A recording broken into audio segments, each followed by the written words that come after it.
Killer Queen Black. It's that type of name that just feels like you need to be ready to fight that final boss when you say it. Anyway, I think this is going to be that type of game that's the right place at the right time. And the reason I say this is that it's coming up really soon. October 11th it's coming out. And I've been constantly just touting that horn, just saying, yep, the rest of this year, Goose Game, by the way, is just packed with games. And, like, I don't know how people are going to, like, fight for what game they choose when. This game is occupying a bit of a unique space in the way that, like, it's not just competing with the rest of these single-player games or, like, these other type of games like RPGs and stuff that are coming out. It's very much a competitive multiplayer game. And so when you're going through the games at the end of this year and you're like, what do I play with other people? What do I want to jump out and bring out like when I have a bunch of people around? This game will occupy that space, and I think it's going to do fairly well because of that. I think so too. It's definitely the type of game that would be great just to get all your mates together and just have, a heap of rounds of it. Yeah, now we've actually seen some more footage of this game coming out. They've given us the release date now, and I want to talk about it today because I think that there's a lot to kind of go over here and a lot that actually makes this game look super duper fun. And I think that's why I'm thinking that people are going to have a lot of fun with this game when they get their hands on it. Yes, I definitely agree with that one. All right, so where do we start here? Let's talk about what the game actually is. So the game is it's an old arcade game actually that's come back from the past in this kind of reimagined version. And it used to be 5 versus 5, but now it's a 4-on-4 multiplayer game, so versus game type of thing, where one player is the queen, and then you have 3 players who are drones. The drones are actually quite interesting because they can actually be upgraded into soldiers. Yeah, this is like a really cool kind of technique. So the drones are just little soldiers. At the time when they're just, yourself, the little drone guy, all you can do is run around and jump between the platforms. Because obviously this is all done on like a big 2D board, one screen type of thing. We should mention it's a scrolling screen as well. So if you run off, like Pac-Man, you run off the right side, you come back on the left. Yeah, it's quite handy. Yeah. There's no falling down a hole, you die. Exactly. You just go to the top of the screen. You just fall back to the top of the screen. So that's really cool.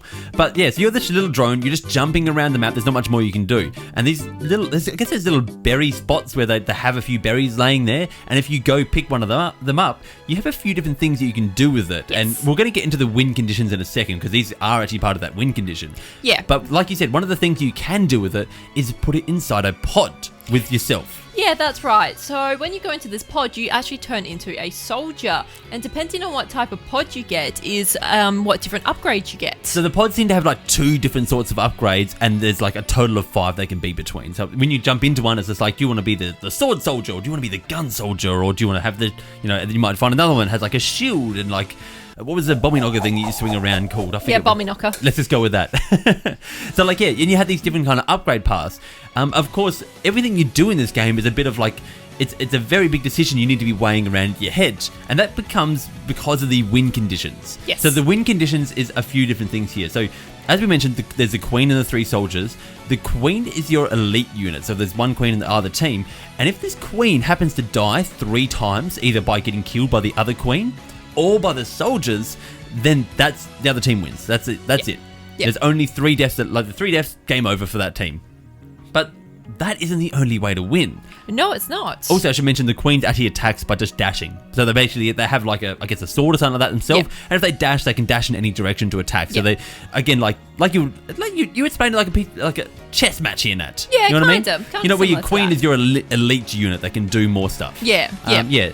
So the queen dying isn't the only way. The other way is one of them's super fun, which we'll get into in a second. But the other one is what I mentioned earlier was when you can put your little berries in like a board. There's like 12 holes, and if you get 12 berries to put in this board, then you win.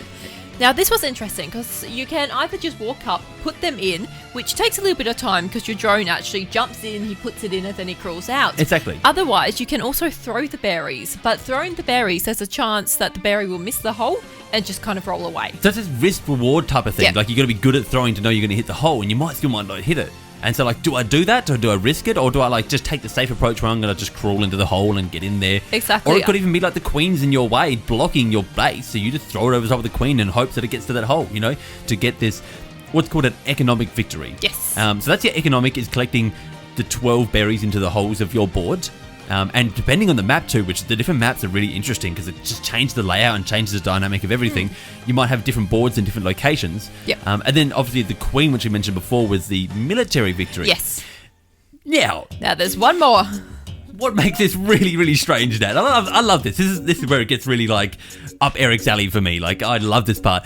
Is where you can get what's called a...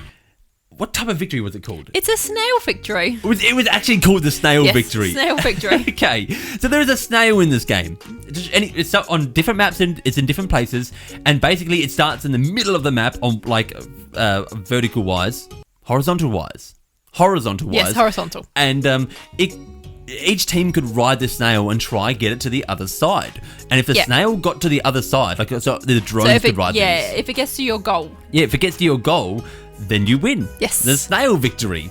And so it brought in this, like, when I was watching these matches, which, by the way, are so intense, and it's hard not to watch these and just be like, oh, look at that, they're getting really close there. I don't think they're noticing that someone's riding the snail. Oh, my God, there's only one berry away. You're basically, like, yelling at the screen. Exactly. Like, it's really intense watching what's going on because there's so much to follow here. Like, at any time, you could not be watching the snail that's the other team's riding while you think you've got the berries to victory.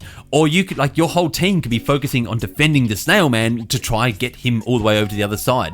And there's even more techniques to even, like, just the snail here. So, like, if you're the other team and you're a drone, and this is hilarious. This is absolutely hilarious. And the snail is making its way to the goal, and you're like, there's nothing. I'm not an upgraded troop, so I haven't got a gun or anything. So I can't actually hit this player to kill them. I can't stop them from riding the snail, but they're about to get victory. But there is something they can do. You can just throw yourself, and like I like using the situation of the sentence of throwing yourself under the bus. This is throwing yourself under the snail. Literally, so that the snail has to devour your body and it can't move in the time it's devouring, giving your queen maybe time to come over there and kill that unit. Yeah, so the snail basically has a tasty snack and stops moving. Exactly. It's like... it's hilarious and it's great and it's like an extra tactic upon everything else that you're doing in this game. And that's what I mean. This game is so clever in the way that it gives you so much option in such a small amount of space. Like, do you want to, if you upgrade to your soldier units, you now can't carry eggs. You're not going to go for the economic victory, or you might not have enough players to. But then if none of you are soldiers, you might not have enough attack power that it's just not even worth going for the military victory unless your queen's really smart about it. Yeah, and also, so we've talked about the upgrade pods. You can actually make them a little bit more challenging to get to as well. So basically they start off as grey, so any unit can go in them, but if the queen flies over them, it actually changes to that colour's team. So if the yellow queen, for example, flies over, it changes it to yellow. So now a blue droid can't actually go in there and use it anymore until their queen comes and changes it back to their colour. Exactly. So then if your queen's really smart, you know, you might fly over all three and then none of the other team can upgrade, and like it almost needs that level of communication there. And that's why this will be fun to kind of play online, but I feel like if you can get 4 and even better 8 friends together to sit around and play this game, you are going to have a good time. Like there's going to be a lot of yelling, there's going to be a lot of frustration, there's going to be a lot of like, why is no one going for that? But you're going to have a good time. Yeah, so you can play with up to 8 players on the Switch, but you do need 2 Nintendo Switch consoles. Yeah, so I guess this is the point where we should explain like the different modes that you can do in this game. Yeah. So and what they mean to the actual game itself.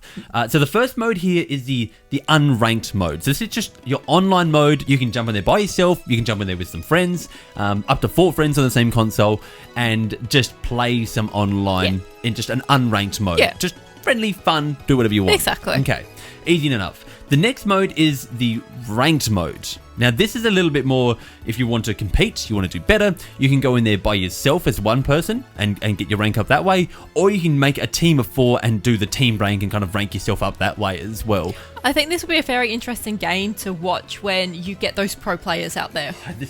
When you get those pro team of 4s together, it's going to be so tactical, and yet so hectic, because like I said, you're always watching, are you watching the berries? Are you watching the drones? Are you watching what units they're getting? How many deaths does the queen have?